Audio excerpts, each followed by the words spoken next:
Oh God, vertical video. No, I don't like it. I feel so claustrophobic. If I gesture, my hands fall off the side of the screen and you can't see the position my hands are in. I could be flipping you the bird right now. You'll never know. I am flipping you the bird right now, but that's neither here nor there. The screen should be horizontal. Video should be horizontal because our eyes are horizontal. We've got side-by-side eyes. We see better horizontally. That's the way we've evolved to see. Vertical screens are just nonsense, gibberish, garbage, and that's only one of the things I don't understand about TikTok. There are many, many things I don't understand about TikTok. I've been going through TikTok over the last day and a half or so because I've got a project coming up that I'm going to be doing on TikTok. I've been invited to do a thing on TikTok, so I'm going to do a thing on TikTok because, well, I've been curious about it for a while. You know, it's one of those, you know, I make videos to keep a roof over my head and keep myself fed and stuff like that. So I feel like I should be keeping up with what's trendy and whatnot. But change is hard for some of us, and the vertical video thing is only one of the things I'll have to get used to thinking about when I'm shooting content for platforms like TikTok. As part of my New Year's Eve stream, I very, very drunkenly scrolled through TikTok for about 90 minutes just doing a running commentary on all the stuff that was scrolling by. Almost none of it made me laugh. Most of it made me quite baffled.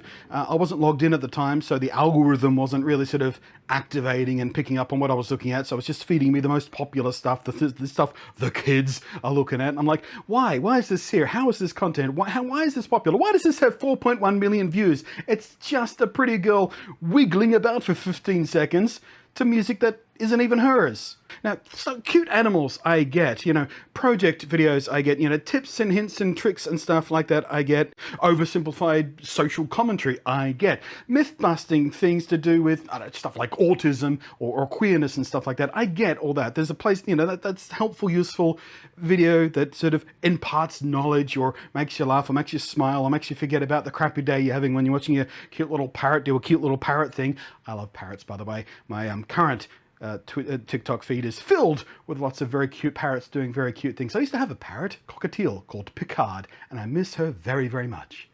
But there is so much stuff on there, I literally do not understand how it's popular, how people respond to it so positively, how people find value in it, or why specifically do certain types of presentation behaviors and TikTok tropes, TikTok specific tropes. Why and how did they become a thing, and why do people respond to them, and why do people keep using them? Because they seem so stupid through the lens of me as an YouTuber. Now, to be clear here, I'm not throwing shade, I'm not throwing anyone under the bus, I'm not throwing poop at anyone's faces, I'm not throwing anything at anybody, I'm not casting dispersions on anyone. If you like that kind of stuff, you like that kind of stuff. We all like different things. You don't like the same stuff I like, probably, maybe you do, maybe you don't. It doesn't matter. We're allowed to like the things we like and find things entertaining that the things we like entertaining is. The only thing I'm doing here is reaching out across the generational divide for some help in understanding why people respond positively to certain things that I've seen universally almost in popular TikTok videos that you don't really see here on YouTube, for example. So firstly, and this is one of the most immediate things I noticed the instant I started scrolling through TikTok and stuff, and that's the habit of pointing and pretending to look up at the big giant blocks of text that I presume the standard video editor on TikTok allows you to do because it seems native to the platform. So they point to it and they go, oh, this thing, and they point to it and they go, oh, this thing. Why don't you just speak? For a start, nobody's going to miss the humongous block of text in bright colors. You know, it's white text on a great big orange background or something. No one's going to miss that. It's huge. It's taking up the entire width of the screen. You don't have to go, just speak, use words, or just don't point to them. If you're trying to communicate something that only works in text, but you're posting on TikTok, maybe TikTok's the wrong platform for that. Maybe Twitter is the better thing for that. If it's just text, if the only value you can contribute to that video by your presence in it is pointing to the text nobody can possibly miss, your presence is worthless in that video. Why is that a thing? Why does that happen? I don't understand that. Surely a vocal delivery with some passion, some enthusiasm, with emotion, with tonal, you know, delivery to get across the point you're trying to make more specifically and more you know, in a naturally human interactive way. Surely that would be better than just going, "Dur, dur, dur, dur, dur." I don't get it. Similar to that is the pantomime stuff when they're trying to demonstrate something physical, like a makeup tutorial or how to braid hair or something. I've seen a lot of videos about braiding hair for some reason. Whatever. But, you know, people will you know, point to it and go, and then do it the right way and go, why? Why that exaggerated pantomime? No.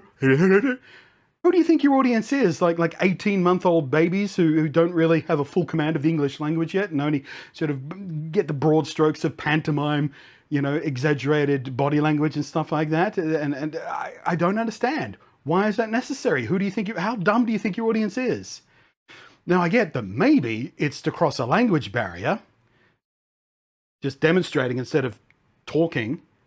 But even then, you still don't need that hyper-exaggerated pantomime stage play acting to get your point across. You're in a video frame. You're right there. You're not trying to transmit your intent across a stage to the people at the back of the auditorium, which is why stage acting is different for screen acting, if you never noticed that before.